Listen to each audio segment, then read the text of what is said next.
संघ दक्ष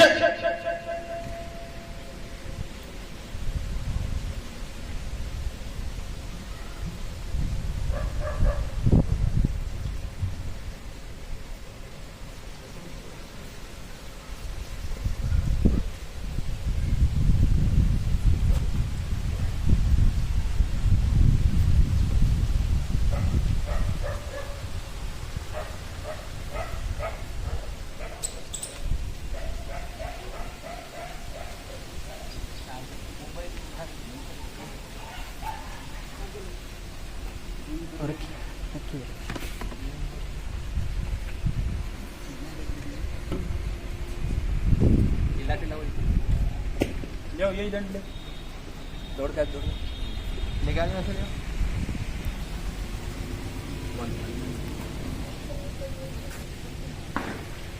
आओ राजाराम जाओ ना आगे आओ शुरू करो आप राजाराम जाओ आगे वहाँ आओ दान जी कहाँ है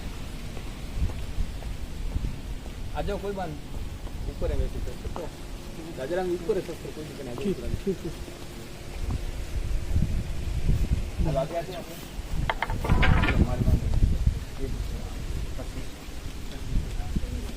नंबर 2 बलिराजा दान वेन्द्रो महाबल हेन वान मन बुद्धांगी रक्षे महाचल महाचल लो किसी के नहीं बंद बांध दो बस ठीक ठीक आराम दे आराम दो ठीक है और ये बूट इनके थे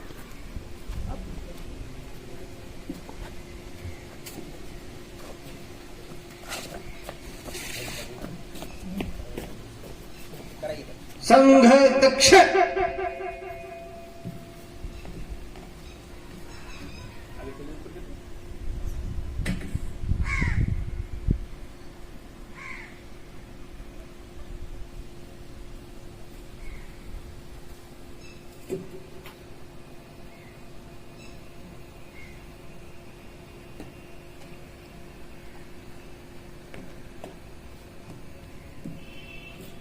अवश्य प्रणाम 1 2 3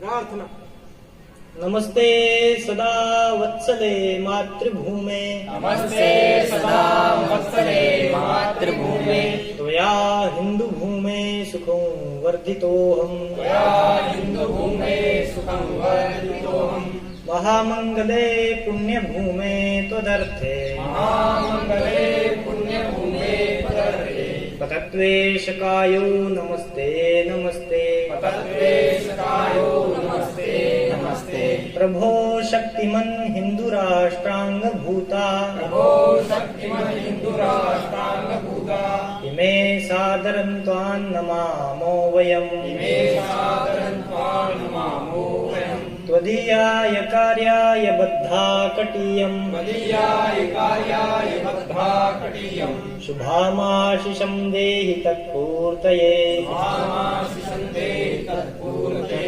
अजय्यां च विश्वस्य देहि शक्तिम् अजेयां च विश्वस्य देहि सत्यं सुशीलं जगद्येन नम्रं भवेत् सेवं जगद्येन नम्रं भवेत् श्रुतं चैव यत्कण्टकाकीर्णमार्गम् पञ्चे व्यक्तकण्टकाकीर्णमार्गं स्वयं स्वीकृतं न सुगङ्कार्येण सुगमकार्ये समुत्कर्षनिःश्रेयसस्यैकमुग्रम् समुद्राश्रयसस्यैकमुग्रं परं साधनं नाम वीरव्रतम् परमसाधनं नाम वीरव्रतम् तदन्तःस्फुरत्वक्षयाध्ये निष्ठा अनन्तस्वत्वक्षया निष्ठा गन्तः प्रजागर्तु तीव्रानिशम् यदन्तर्प्रजागर्तिव्रानिशम् विजेत्री च न संहता कार्यशक्तिर्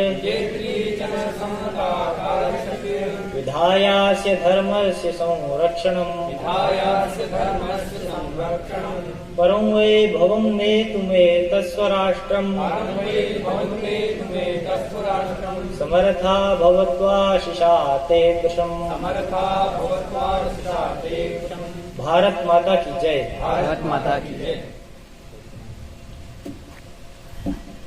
ध्वज प्रणाम। 1 2 3 ऊपर विषय भेजो।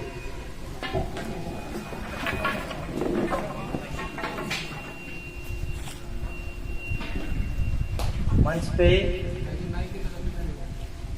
मेरे बाईं ओर उपस्थित है ओम प्रकाश जी, अपने हनुमान जी के मंदिर में पुजारी है। उनके पास ही अपने विभाग के विभाग प्रचारक रघुवीर जी भाई साहब उपस्थित है, जो अपना आशीर्वचन हमें प्रदान करेंगे। अवतरण।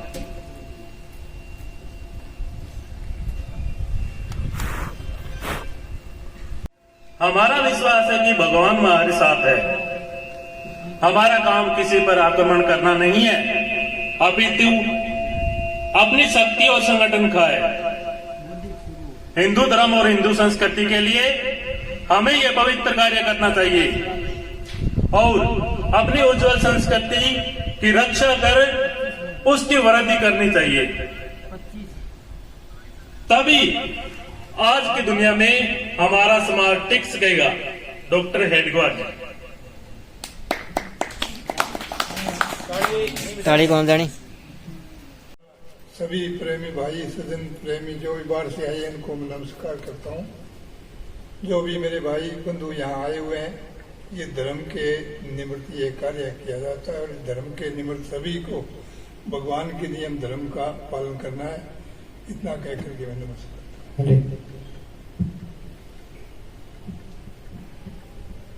परम पवित्र भगवत ध्वज और मुख्य अतिथि जी, यहाँ पर पधारे हुए ग्रामवासी, आज के विजयादशमी उत्सव और पथ संचलन के निमित्त पधारे हुए सभी स्वयंसेवक बंधु, कार्यकर्ता बंधु। इस गांव में शायद पहली बार ऐसा कार्यक्रम हो रहा है। तो विजयादशमी उत्सव हमारे समाज का एक बहुत बड़ा उत्सव है। संघ ऐसे समरसता के और विजयशालिनी शक्ति जगह समाज के अंदर ऐसे उत्सव मनाता है। हमारा समाज शक्तिशाली बने, हमारा समाज संगठित बने, हमारा समाज एकात्म भाव से बढ़े, ताकतवर बने, ऐसे उत्सव हम कालांतर में कई वर्षों से मनाते हुए आ रहे हैं। विजयादशमी एक उत्सव महत्वपूर्ण उत्सव है। विजयादशमी जैसे ही नाम आता है तो ध्यान में आता है भगवान श्री राम ने रावण को विजयादशमी के दिन ही मारा था। अधर्म पर धर्म की विजय प्राप्त की थी, असत्य पर सत्य की विजय प्राप्त की थी। भगवान श्री राम के बारे में हम जब देखते हैं तो ध्यान में आता है एकदम सामान्य एक ऐसा बालक जिसको प्रातः काल सुबह राज तिलक होने वाला था, लेकिन पहले ही रात में उनको कहा जाता है कि आपको घर से बाहर जाना है। सूर्य उदय होते ही 14 वर्ष तक घर की तरफ नहीं आना है। कहाँ जाना है कि घर के बाहर जाना है। तो जैसे ही उनको आज्ञा मिलती है तो वो भगवान श्री राम मर्यादित थे, मर्यादा में रहते थे, सूचना का पालन करते थे। माताजी पिताजी जैसे भी कहते थे वैसा करते थे। तो उनको आज्ञा मिल गई तो आज्ञा का पालन करना ही था, क्योंकि मर्यादित थे वो। और भगवान श्री राम प्रातः काल सूर्य उदय से पहले बिना चप्पल पहने और वो घर से बाहर चले जाते हैं। आज के अगर किसी बालक को पिताजी कहे कि 14 वर्ष तक घर की तरफ नहीं आना है तो वो क्या करेगा? पुलिस को फोन करेगा, वकील को फोन करेगा कि पिताजी का आज पता नहीं क्या हो गया, माथा खराब हो गया, क्या है, मेरे को घर से बाहर निकाल रहे हैं। लेकिन भगवान राम ने प्रश्न नहीं किया क्यों निकाल रहे हो मेरे को। भगवान राम ने कहा कि पिताजी कह रहे हैं, माताजी कह रहे हैं, इसका मतलब सही कह रहे हैं, चलो। वो निकलते हैं। जब वो जंगल में जाते हैं, गिरी कंदरों में जाते हैं, पहाड़ियों में जाते हैं, वनवास क्षेत्र के अंदर जाते हैं, तो वहां की समस्याओं को देखते हैं। वहां के जब लोग बहुत परेशान थे, किन लोगों से? राक्षसी वृत्ति के जो लोग थे उन लोगों से परेशान थे। वहां कोई पूजा करता था, यज्ञ करता था। ऐसे यज्ञ करने वाले, पूजा करने वाले सज्जन लोगों को राक्षसी वर्ती के जो लोग हैं पकड़ते थे, मारते थे, और मार मार के उनकी जो मनुष्य की हड्डियां हैं, हड्डियों के ढेर बना दिए गए। इतने सारे पहाड़ के रूप में ढेर बनाया। जब राम ने कहा कि ये किसकी हड्डियां हैं, तो वहां सज्जन लोगों ने कहा कि ये हमारे समाज के अच्छे सज्जन ऋषि मुनि उनकी हड्डियां हैं। कि किनको इनको किसने मारा है? तो कहते हैं कि राक्षसी वर्ती के खूब सारे लोग हैं जो देश, धर्म, संस्कृति, सभ्यता का काम करने नहीं देते हैं, और जो भी काम करता है उसको ऐसे मरना पड़ता है। तो भगवान राम एक प्रतिज्ञा लेते हैं, इस भू पर, इस धरा पर ऐसी राक्षसी वृत्ति के लोगों को मैं मूल सह उखाड़ कर फेंकूंगा, और उस प्रतिज्ञा के आधार पर वो फिर आगे बढ़ते हैं। तो राक्षसी वृत्ति के लोग आज की हम भाषा में बोलेंगे तो डाकू, चोर, लुटेरे, हिस्ट्री सीटर, एक दूसरे को धमकियां देने वाले ऐसे बदमाश लोग जो आज हैं, उस समय राक्षसी वर्ती के लोग भी थे। लेकिन भगवान राम ने जंगल में जाकर सज्जन लोगों को इकट्ठा किया, बैठाकर बातचीत की। आइए बैठिए, गांव के लिए कुछ करना चाहिए, धर्म के लिए कुछ करना चाहिए, समाज के लिए कुछ करना चाहिए। लोगों ने भगवान श्री राम की बात सुनी। गिरी कंदराओं में रहने वाले, वनवास क्षेत्र के अंदर रहने वाले ऐसे लोगों ने जब बात सुनी तो भगवान राम के काम के सहयोगी बने, और गांव, गली, बस्ती के अंदर आसपास के लोगों को साथ में लेकर और उन्होंने तय किया कि रावण को धूल चटाने का काम करना है। इतना बड़ा रावण जिसके पास में सब प्रकार की शक्तियां थी, जितनी भी दुनिया के अंदर शक्तियां होती है, रावण के पास में सब प्रकार की शक्तियां थी। भगवान के पास में तो रथ भी नहीं था, बिना रथी थे रघुराई, फिर भी रावण को धूल चटाने के लिए वो चल पड़े। क्यों? क्योंकि उनके साथ में लोग भी थे, गांव के लोग थे, सज्जन लोग थे, धर्म प्रेमी लोग थे, सत्यनिष्ठ लोग थे, अच्छे लोग थे। इस कारण से भगवान राम ने लंका पर चढ़ाई करने के लिए चल पड़े। जब लंका की चढ़ाई की थी तो भगवान राम अकेले नहीं थे, उनके साथ में 5.5 लाख लोग थे। वो लोग कौन थे? वो गांव के सज्जन लोग थे। वो कौन थे? धर्म प्रेमी लोग थे। वो कौन थे? धर्म को बचाने वाले ऐसे युवा लोग थे, गिरी कंदराओं में रहने वाले लोग थे। भगवान का साथ दिया। सत्य के लिए अगर लड़ाई होती है हम साथ चलेंगे, धर्म की लड़ाई है हम साथ चलेंगे, गांव गली बस्ती का अगर काम है तो हम साथ चलेंगे। और भगवान राम का साथ देते हुए वो इतना बड़ा रावण जिसके पास में सब प्रकार की शक्तियां, पैसों में कमी नहीं, सोने की लंका थी उसके पास में खूब सारे ऐसे विशेष प्रकार के फाइटर जेट थे, उसके पास में ऐसे ताकतवर लोग थे, मंत्री, महामंत्री, प्रधानमंत्री ऐसे लोग थे। वो किसी को फोन करके किसी को पकड़ा लेता था। लेकिन ऐसे बड़े व्यक्ति को भी धूल चटाने का काम किसने किया? भगवान राम ने किया। और रावण को धराशायी करने का काम भगवान राम ने किया। वो दिन था विजयादशमी के दिन, वो दिन था दशहरा, और वो दशहरा मनाने के लिए हम आते हैं। ऐसा ही दिन ध्यान में आता है महिषासुर का जब वर्धन होता है, महिषासुर का जब वध होता है, तो हमारे इसी धरती पर ऐसे राक्षसी वर्ती का, महिषासुर का वध करने वाली माँ दुर्गा जो दिन था वो भी इसी दशमी के दिन ही उसका वध होता है। कहते हैं कि जब पांडव अपनी यात्रा पूरी करके, वनवास पूरा करके जब वापस आते हैं तो उनके शस्त्र एक शमी के वृक्ष पर बांधे होते हैं, और विजयादशमी के दिन ही वो शस्त्र खोलकर उसका पूजन करते हैं। मतलब अपनी ताकत को वापस याद करते हैं। अपने शस्त्रों का पूजन करके अपनी भुजाओं को वापस कसने का काम कौन करते हैं? पांडव करते हैं। विजयादशमी दिन हमारे हिंदू समाज के अंदर हमारे धर्म संस्कृति को संबल देने का दिन है। हम सब लोगों को संगठित भाव से जागृत करने का दिन है। कोई भी समाज, कोई भी जाति, कोई भी गांव, कोई भी देश अगर ताकतवर नहीं है तो उसको कोई भी लूट लेता है, कोई भी उसको पीट लेता है, कोई भी उसको गिरा देता है, कोई भी उसको मार देता है, कोई भी उसको नीचा दिखा देता है। क्यों? क्योंकि ताकतवर नहीं। अश्वनेव गजनेव नेव च व्याघ्रनेव च नेव च। तो नहीं तो अश्व की, नहीं घोड़े की, नहीं हाथी की, नहीं बाघ की बलि दी जाती है। बकरी के बच्चे की बलि क्यों दी जाती है? क्योंकि कमजोर है, मिमियाता रहता है। इसलिए किसी ने सुना है कि आज मंदिर पर एक शेर की बलि दी जाएगी, चलो जंगल में शेर पकड़ के लाते हैं। किसी की हिम्मत होती है क्या? नहीं होती। क्यों? क्योंकि वो ताकतवर है। उसके पास में हिम्मत है। अगर सामने जाओगे तो फिर एक ने कहा कि मैं एक बार जंगल में गया और मैंने देखा सामने शेर आया, फिर मैं आगे बढ़ा। तो उसने कहा फिर क्या किया? मैंने तो कुछ नहीं किया, शेर नहीं किया जो करना है। तो शेर इतना ताकतवर होता है, किसी की हिम्मत नहीं होती सामने के। मतलब जो दुनिया के अंदर ताकतवर है उसकी पूजा की जाती है, जो गांव में अगर ताकतवर है उसकी तरफ सम्मान के रूप में देखा जाता है।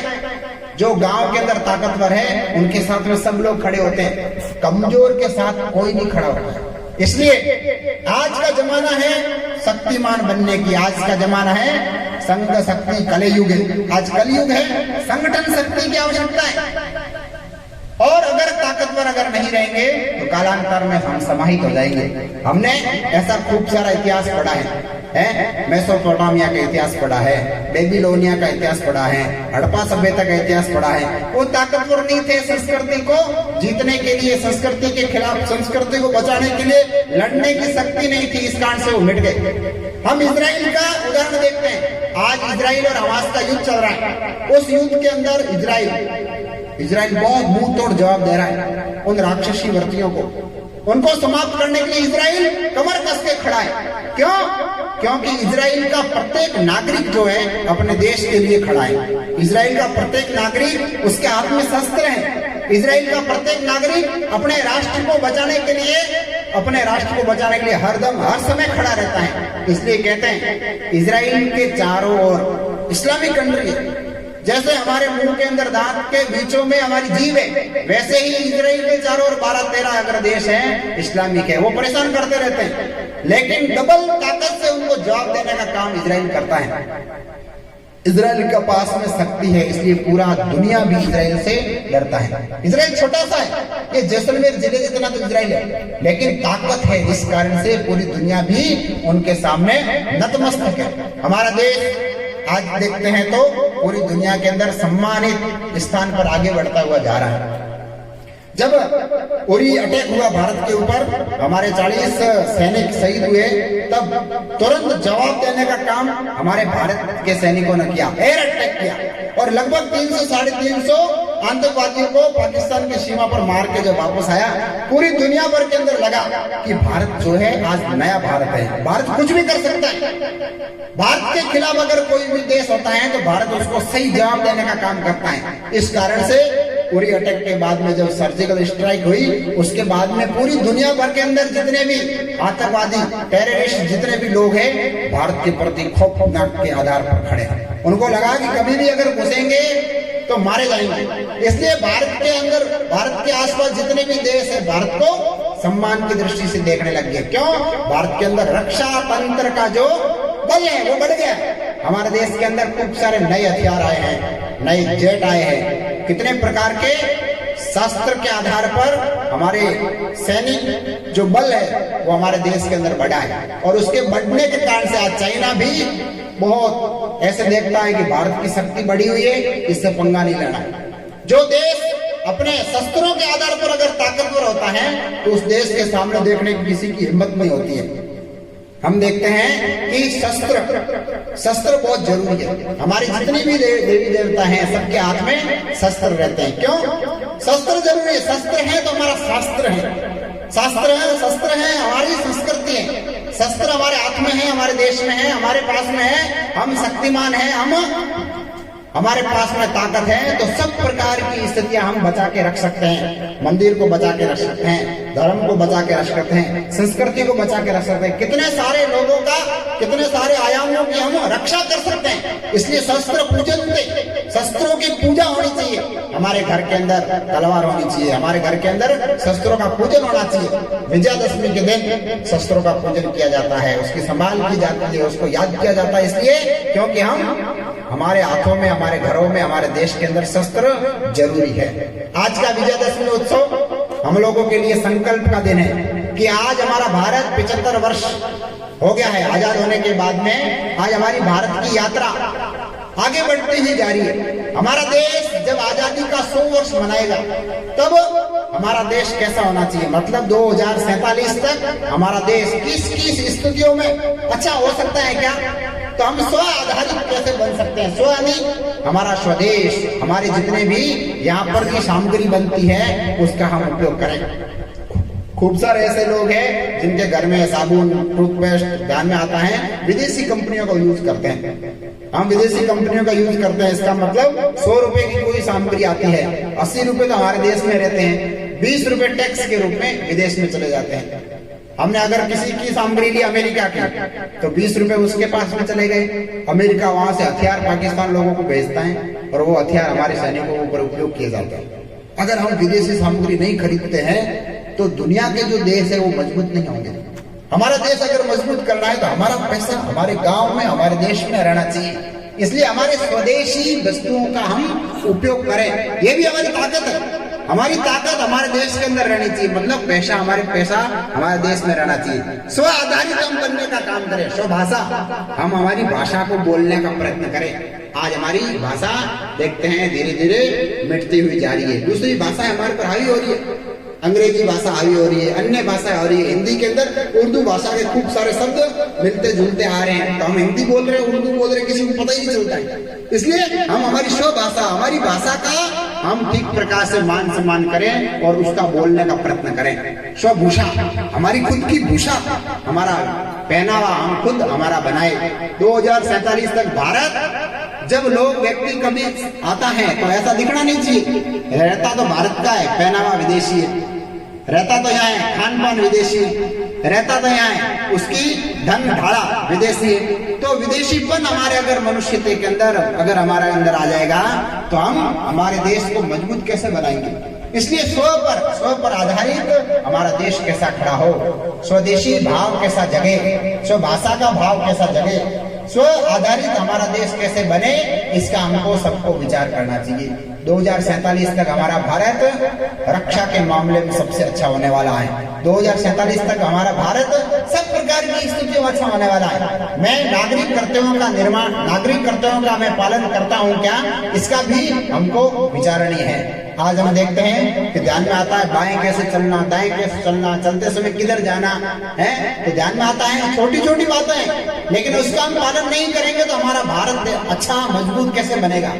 किसी भी देश को अगर मजबूत बनना है तो उसका नागरिक मजबूत होना जरूरी है, सब प्रकार की स्थितियों में मजबूत होना जरूरी है। इसलिए उसका व्यवहार देखा जाता है, उसका व्यवहार सही है क्या, उसका व्यवहार देश के प्रति अच्छा है क्या, वो देश के नियम कानूनों को मानता है क्या, उसके अंदर नैतिकता है क्या, दया भाव है क्या, हमारी भारतीय संस्कृति के जो गुण है वो उसके अंदर है क्या। तो अगर हम देखते हैं कि हम हमारा भारत को बहुत अच्छा बनाएंगे तो उसका आधार यही है, हम भारत के बने, हम भारत के बने। भारत के कैसे बनेंगे? तो भारत को पढ़ना पड़ेगा, भारत को जानना पड़ेगा। तो हमारी संस्कृति, हमारी सभ्यता, भगवान श्री राम का 17 लाख वर्ष पहले का काल था, उस समय इनका जीवन हमको पढ़ना चाहिए और हम इनके जैसे बन सकते हैं क्या, इसका प्रयत्न करना चाहिए। ऐसे कितने सारे लोग हुए जिन्होंने इस देश के लिए, धर्म के लिए, संस्कृति के लिए, इस मातृभूमि को बचाने के लिए अपना जीवन पूरा निशावर कर दिया। हम कितना कर सकते हैं हमारे जीवन के अंदर, हमारे दिन रात के अंदर हम कुछ नया अच्छा कर सकते हैं क्या? हम भारत को अगर पढ़ेंगे, जानेंगे तो भारत के बन पाएंगे। भारत के अंदर बनना, भारत के अंदर बनना मतलब हमको भारत का बनना है तो भारत को जानना पड़ेगा। इसलिए भारत को जानो, भारत को बनो और भारत को बनाओ। भारत को बनाओ मतलब 2047 तक हमारा भारत, अभी सरकारों ने निर्णय लिया है कि हमारा भारत 2047 तक जीडीपी के अंदर नंबर 1 पर आएगा। अभी चौथा नंबर पर है लेकिन 1 पर आएगा। सैनिक के अंदर, शस्त्रों के अंदर, ताकत के अंदर, सेना के अंदर अभी हमारा भारत 5वें नंबर पर है लेकिन 1 नंबर पर लाएंगे। शिक्षा के नाम पर हमारा भारत अभी 8वें 10वें नंबर पर है लेकिन हम 1 नंबर पर लाएंगे। व्यवहार, संस्कृति, सभ्यता के अंदर अब भारत पिछड़ा है लेकिन 1 नंबर पर लाएंगे। हमारे खुद के गांव, गली, बस्ती और गांव के अंदर छोटे छोटे कारखानों के स्व आधारित लघु उद्योग के नाम पर भारत में 1 नंबर पर आएगा।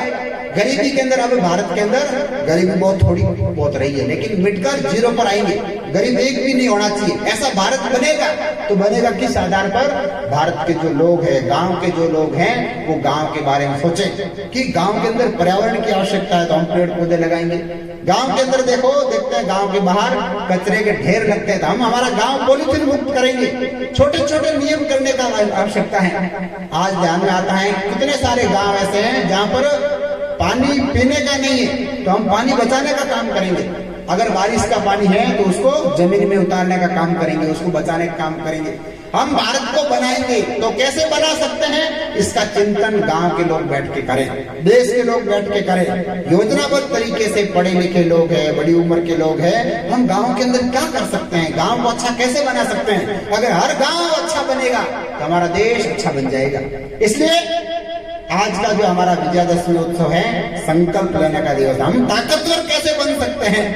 हम ताकतवर बनेंगे तो हम विश्व गुरु बनने की मार्ग को और अच्छा कर सकते हैं। आज का विजयादशमी उत्सव पूरी दुनिया के अंदर देखते हैं तो भारत का मान सम्मान बढ़ता ही जा रहा है। क्यों? क्योंकि भारत उस मार्ग पर चलने लग गया है कि भारत विश्व गुरु के मार्ग पर चलने लग गया है, इसलिए बहुत काम कर रहा है। जब पूरी दुनिया के अंदर कोविड चल रहा था तो भारत ने सब लोगों को अन्न पहुंचाने का काम किया। जब पूरी दुनिया के अंदर कोई कोविड की टीकाकरण नहीं हो रहा था तो भारत ने आविष्कार करके सबको जीवन देने का काम, टीका देने का काम पूरी दुनिया भर को दिया।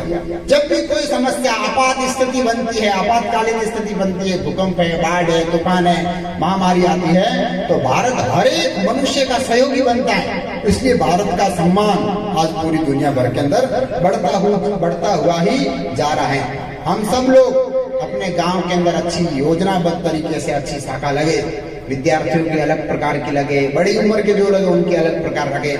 हमारे गांव गली में अच्छा ये मंदिर है तो यहाँ हनुमान चालीसा पाठ साप्ताहिक हो सकता है क्या? हम संगठन शक्ति के भाव से एक हो सकते हैं क्या? आज की आवश्यकता है। आज हिंदू समाज जातिवाद में बटा हुआ है तो हम समरसता के कुछ कार्यक्रम सहभोज कर सकते हैं क्या? हम एक होने का भाव जगा सकते हैं क्या? हम समरसता की गतिविधि को मजबूत करने का काम हमारे गांव में कर सकते हैं क्या? ये हमारी ताकत है, हिंदुत्व की ताकत है कि हम किसी में भेद नहीं रखे, किसी में जाति भाव नहीं रखे, सब अपने हैं, सब हमारे हैं। इसलिए हम सबको अपना भाई मानते हुए हम सामूहिक रूप से ऐसे कोई हनुमान चालीसा पाठ है, ऐसे कोई धार्मिक कार्यक्रम है, उसमें सामूहिक रूप से हम अपना योगदान देने का गांव का कर सकते हैं क्या? आवश्यकता है। सामाजिक समरसता, पर्यावरण, ऐसे कुटुंब प्रबोधन की भी आवश्यकता है। हमारे परिवारों के अंदर भी हम कुटुंब प्रबोधन के कुछ कार्यक्रम कर सकते हैं क्या? हमारा परिवार शाम को या सुबह या दोपहर में एक समय साथ में बैठकर भोजन कर सकता है क्या? ऐसा आग्रह करना चाहिए ताकि हमारे परिवार के अंदर सद्भाव बढ़ेगा, वार्तालाप बढ़ेगा, आत्मीयता बढ़ेगी। और आत्मीयता जब बढ़ती है तो एक दूसरे के हितैषी बनते हैं, सहयोगी बनते हैं। कुटुंब प्रबोधन काम करने की आवश्यकता है। ऐसे छोटे छोटे काम हम सब लोग करने की आवश्यकता है। भगवान राम के समय रावण को मारने की जब स्थिति थी तो गांव के, गली के, बस्ती के सब लोगों ने सहयोग किया। आज आवश्यकता है हमारा भारत देश अच्छा कैसे बने, इसके लिए हमारा क्या योगदान हो सकता है? हम जवान हैं तो क्या योगदान हो सकता है? हम बड़े हैं तो क्या योगदान हो सकता है? अपनी अपनी संकल्प शक्ति जगनी चाहिए और हम देश के लिए, राष्ट्र के लिए अच्छे काम करते ही जाए, ऐसी संकल्पना जगाते हुए आज विजयादशमी उत्सव हम सब लोग मनाएंगे। आप सब लोगों को बहुत बहुत शुभकामनाएं। सावधान, उत्तिष्ठ।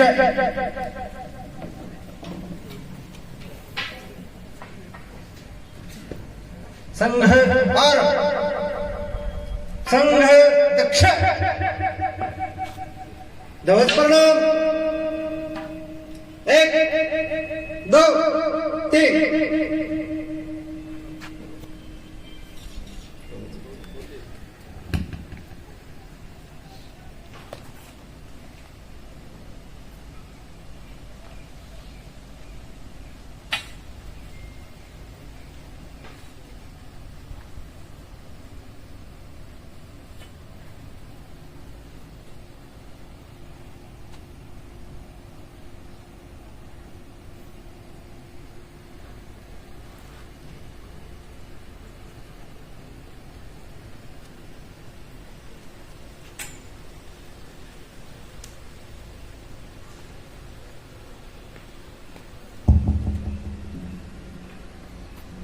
विकिरे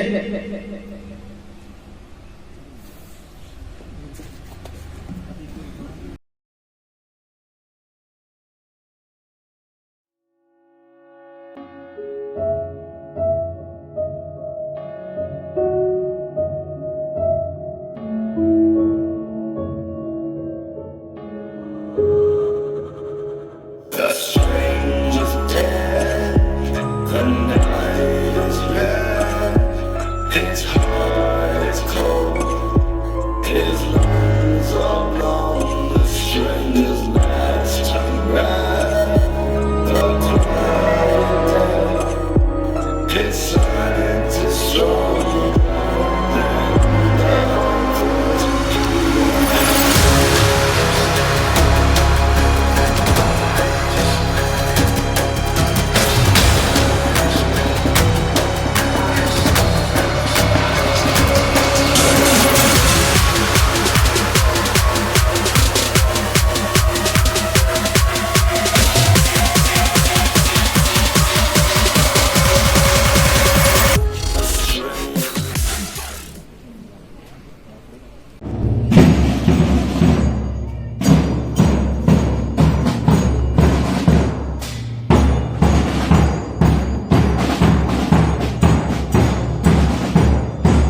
संचय व्यर्थकण्टकाकीर्णमार्गम्